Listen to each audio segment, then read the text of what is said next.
Shakespeare's Sonnet 43. When most I wink, then do mine eyes best see, for all the day they view things unrespected.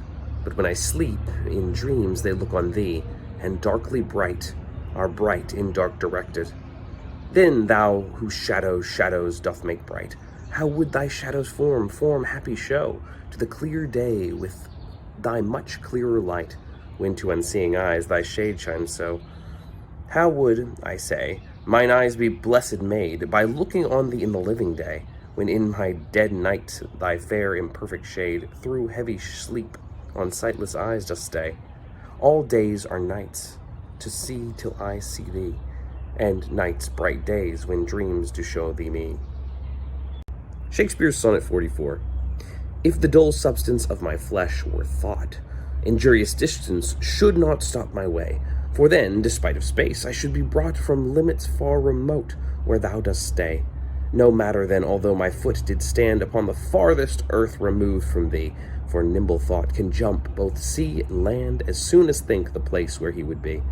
But, thought kills me, that I am not thought, to leap large lengths of miles when thou art gone, but that so much of earth and water wrought I must attend time's leisure with my moan, receiving naughts by elements so slow, but heavy tears, badges of either's woe. Shakespeare's Sonnet 45. The other two, slight air and purging fire, are both with thee, wherever I abide. The first, my thought, the other, my desire. These present absent, with swift motion slide. For when these quicker elements are gone, in tender embassy of love to thee, my life being made of four, with two alone sinks down to death, oppressed with melancholy. Until life's composition be recurred by those swift messengers returned from thee, who even but now come back again assured of thy fair health, recounting it to me. This told, I joy, but then no longer glad, I send them back again, and straight grow sad. Shakespeare's Sonnet 46. Mine eye and heart are at a mortal war, how to divide the conquest of thy sight. Mine eye, my heart's thy picture's sight would bar. My heart, mine eye, the freedom of that right. My heart doth plead that thou in him doth lie, a closet never pierced with crystal eyes. But the defendant doth that plea deny, and says in him thy fair appearance lies. To side this title is impaneled, a quest of thoughts, all tenants to the heart, and by their verdict is determined the clear eye's moiety and the dear heart's part. And thus mine eyes do is thy outward part, and my heart's right, thy inward love of heart. Sonnet 47. Betwixt mine eye and heart a league is took, and each doth good turns now unto the other. When that mine eye is famished for a look, or heart in love with sighs himself doth smother. With my love's picture then my eye doth feast, and to the painted banquet bids my heart. Another time mine eye is my heart's guest, and in his thought of love doth share a part. So either by thy picture or thy love, thyself away art present still with me. For thou no further than my thoughts canst move, and I am still with them, and they with me. Or, if they sleep, thy picture in my sight awakes my heart to heart's and eyes' delight. Shakespeare's Sonnet 48. How careful was I when I took my way, each trifle under truest bars to thrust, that to my use it might unused stay, from hands of falsehood and sure wards of trust. But thou, to whom my jewels trifles are, most worthy comfort, now my greatest grief, thou best of dearest, and mine only care, art left the prey of every vulgar thief. Thee have I not locked up in any chest, save where thou art not, though I feel thou art, within the gentle closure of my breast, from whence at pleasure thou mayst come and part. And even thence thou wilt be stolen, I fear, for truth proves thievish for a prize so dear. Shakespeare's Sonnet 49. Against that time, if ever that time come, when I shall see thee frown on my defects, when as thy love hath cast his utmost sum, called to that audit by advised respects, against that time when thou shalt strangely pass, and scarcely greet me with that sun thine eye, when love, converted from a thing it was, shall reasons find of settled gravity. Against that time do I ensconce me here, within the knowledge of mine own desert, and this my hand against myself uprear, to guard the lawful reasons on thy part. To leave poor me, thou hast the strength of laws, since why to love I can allege no cause. Shakespeare's Sonnet 50. How heavy do I journey on the way, when what I seek, my weary's travel's end, doth teach that ease and that repose to say, thus far miles are measured from thy friend. The beast that bears me, tired with my woe, plods dully on to bear that weight in me, as if by some instinct the wretch did know his rider loved not speed being made from thee. The bloody spur cannot provoke him on, that sometimes anger thrusts into his side, which heavily he answers with a groan, more sharp to me than spurring to his side. For that same groan doth put this in my mind, my grief lies onward, and my joy behind. Shakespeare Sonnet 51. Thus can my love excuse the slow offense of my dull bearer, when from thee I speed. From where thou art, why should I haste me thence? Till I return of posting is no need. Oh, what excuse will my poor beast then find, when swift extremity can seem but slow? Then should I spur, though mounted on the wind, in winged speed no motion shall I know. Then can no horse with my desire keep pace. Therefore desire of perfect love being made, shall neigh no dull flesh in his fiery race, but love for love thus shall excuse my jade. Since from thee going he went wilful slow, towards thee I'll run, and give him leave to go. Shakespeare Sonnet 52.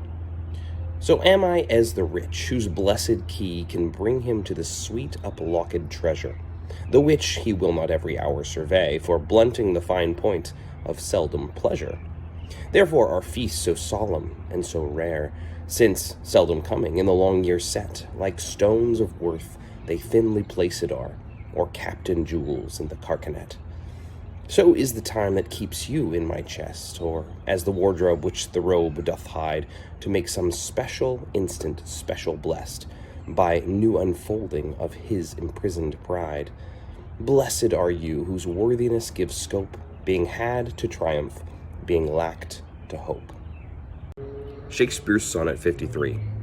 What is your substance? Whereof are you made, that millions of strange shadows on you tend? Since every one hath every one shade, and you but one can every shadow lend. Describe Adonis, and the counterfeit is poorly imitated after you. On Helen's cheek all art of beauty set, and you in Grecian tires are painted new. Speak of the spring and the foisoned of the year. The one doth shadow of your beauty show, the other as your bounty doth appear, and you in every blessed shape we know. In all external grace you have some part, but you like none, none you, for constant heart. Shakespeare Sonnet 54. Oh, how much more doth beauty beauteous seem by that sweet ornament which truth doth give. The rose looks fair, but fairer we it deem for that sweet odor which doth in it live. The canker blooms have full as deep a dye as the perfumed tincture of the roses, hang on such thorns and play as wantonly when summer's breath their masked bud discloses. But for their virtue only is their show, they live unwooed, and unrespected fade, die to themselves. Sweet roses do not so, of their sweet death are sweetest odors made. And so of you, beauteous and lovely youth, when that shall fade, by verse distills your truth. Shakespeare Sonnet 55. Not marble nor the gilded monuments of princes shall outlive this powerful rhyme, but you shall shine more bright in these contents than unswept stone besmeared with sluttish time.